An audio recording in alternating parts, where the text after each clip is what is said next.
స్వాతి అమ్మ చెప్పు. ఇగో సర్వపిండి పెట్టమన్నావు కదా, పెట్టిన తిను.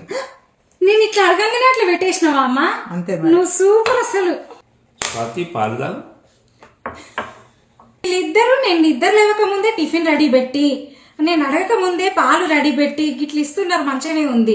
కానీ నెల రోజులలో ఇండియా వస్తున్నారు. వీళ్ళు ఇండియా వచ్చాక నా పరిస్థితి ఏంది మరి ఇట్లా చూసుకుంటే? అవును, కానీ ఇండియా అంటే గుర్తొచ్చిందమ్మా. ఇండియా పోయినాక ఏం చేస్తారు? ఏముంది, తొందరగా పని చేసుకొని పని అవ్వగానే పక్కళ్ళతో కబుర్లు చెప్పడం.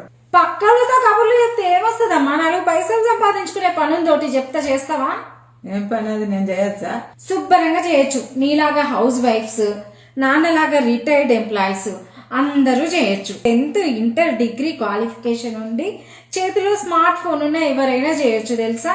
సో మనకున్న ఫ్రీ టైం ని టైం పాస్ చేసుకోకుండా మంచిగా యూటిలైజ్ చేసుకొని మంత్లీ 20 to 30K వరకు సంపాదించవచ్చు. అండ్ ఇది వచ్చేసి గవర్నమెంట్ సర్టిఫైడ్ కనుక ఎట్లాంటి టెన్షన్ కూడా లేకుండా చేసేయచ్చు. మీకు కూడా అండి, మీ ఇంట్లో హౌస్ వైఫ్స్ లేదా రిటైర్డ్ ఎంప్లాయీస్ ఉండి ఖాళీ టైం యూటిలైజ్ చేసుకొని మనీ సంపాదించాలి అన్న ఆలోచన ఉన్నట్లయితే సింపుల్ అండి, స్క్రీన్ పైన కనిపిస్తున్న నెంబర్స్ ఉన్నాయి కదా, వాటికి దేనికైనా కాల్ చేసి డీటెయిల్స్ అన్ని క్లియర్ గా కనుక్కొని నచ్చితే జాయిన్ అయిపోవడమే. అండ్ ఇది నలుగురికి ఉపయోగపడే విషయం కనుక వీలైనంత ఎక్కువ మందికి ఈ రీల్ ని షేర్ చేయండి. సరే, మళ్ళా ఉంటా. Bye bye.